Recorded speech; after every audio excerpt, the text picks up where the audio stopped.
Gangster Mukesh Pathak और विकास झा की अब खैर नहीं है, क्योंकि शिवदीप बामन राव लांडे आ गए हैं। नमस्कार, कशिश न्यूज में आपका स्वागत है। मैं हूं अनुराग। खबर बड़ी है क्योंकि बतौर तिरहुत के आईजी शिवदीप बामन राव लांडे ने कमान संभाल ली है।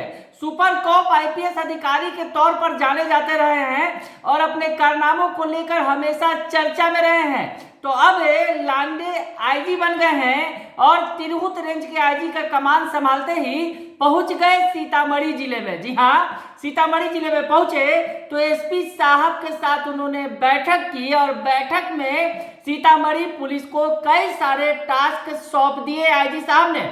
तो बैठक के बाद क्या कुछ कह रहे हैं शिवदीप बामन राव लांडे, वो सुन लीजिए आप। जो लूट की संख्या है उस संख्या में इजाफा दिखता है, लेकिन सारे केसेस यहाँ पे डिटेक्ट हो चुके हैं, एक अच्छी बात है। दूसरी बात, हत्याओं का जो एक ट्रेंड दिख रहा है वो जनरली जो ओवरऑल बिहार में ट्रेंड है वही है, लैंड डिस्प्यूट से रिलेटेड या पर्सनल एनिमिटी को रिलेटेड हत्या का यहाँ भी वही ट्रेंड एक दिख रहा है। तीसरी बात है जो एक मेरे लिए इम्पोर्टेंट थी, क्योंकि मैं अररिया में भी एसपी था, तब एक डकैत का गिरोह डिटेक्ट हुआ था, डकैती हुई थी अररिया में। तो वो पूरा जो बॉर्डरिंग एरिया है वहाँ से लेके मधुबनी, मोतिहारी, सीतामढ़ी हर जगह डकैती किया था। तो वो एक डकैती का एक जो 20-25 लोगों का ग्रुप है उस बारे में डिस्कशन हुआ। वो दो ग्रुप है वो एक्टिव हमेशा होते हैं विंटर के सीज़न में। जैसा भी कुआसा पड़ जाएगा तो डकैती का सिलसिला बढ़ेगा, और स्पेशली बॉर्डरिंग डिस्ट्रिक्ट में। तो उस बारे में भी अलर्ट है और स्पेशल उसके लिए गश्ती का भी बुलाया गया है, और जो आसूचना संकलन है उसके बारे में डिस्कशन हुआ है। और उसके जो मेंबर्स है गिरोह के, तो दिक्कत ये है कि बहुत सारे वहाँ नेपाली सिटीजन्स है, तो क्राइम करने के बाद वहाँ जाते हैं तो नेपाली सिटीजन्स को लाने में भी यहाँ दिक्कतें हैं। तो उस संबंध में जो भी अरेस्टिंग यहाँ के जो सिटीजन्स है, जो क्रिमिनल्स है, उनका भी स्टेटस बोला गया है कि कोर्ट में जाके, और जो जेल में वहाँ पे स्थानांतरित है या ये जेल में मेरे लिए मुझे जो लगता है कि पुलिस महानिरीक्षक के तौर पे जो मेरे लिए लगता है कि एक ऑर्गेनाइज टाइप से यहाँ पे देखना चाहिए क्राइम के पर्सपेक्टिव, वो है विकास झा का जो ग्रुप है जो एक्सटॉर्शन से रिलेटेड एक्टिविटीज़ करता है। तो उस पर स्पेशली मॉनिटरिंग के लिए मैंने पर्सनली बोला है कि विशाल जो है, विशाल और उससे संबंधित एसोसिएट जो कि अभी बाहर में है, हाँ, तो उनकी अरेस्टिंग के लिए बोला है कि ज़्यादा से ज़्यादा प्रयत्न किया जाए।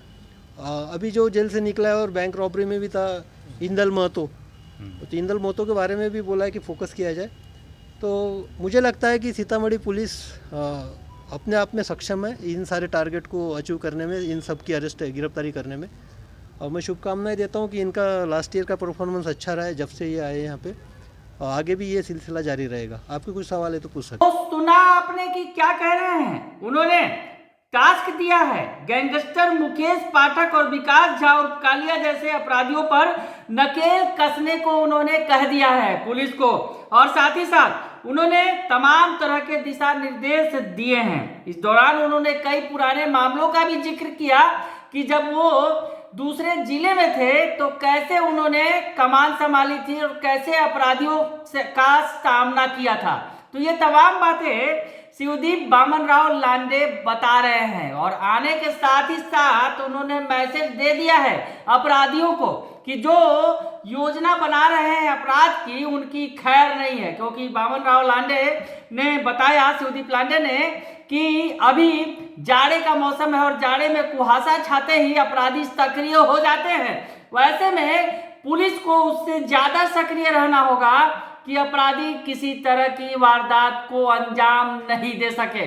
तो अब अपराधी सावधान हो जाए, किसी भी तरह की प्लानिंग कर रहे हैं, अपराध की योजना बना रहे हैं, तो वो जान लें शिवदीप बामन राव लांडे आ गए हैं, आईजी बनकर आए हैं इस बार, और उन्होंने साफ साफ टास्क पुलिस को भी दे दिया है। तो खैर नहीं है वैसे अपराधियों की जो जिले में या फिर उनके पूरे रेंज में, क्योंकि वो तिरहुत रेंज के आईजी बने हैं, तो पूरे रेंज में अगर अपराधी अगर ऐसा कुछ करेंगे तो उन्हें उनकी खैर नहीं, उन्हें नाप दिया जाएगा। बने रहिए कशिश न्यूज के साथ, तमाम खबरों से आपको अपडेट रखेंगे। फिलहाल के लिए इतना ही, धन्यवाद।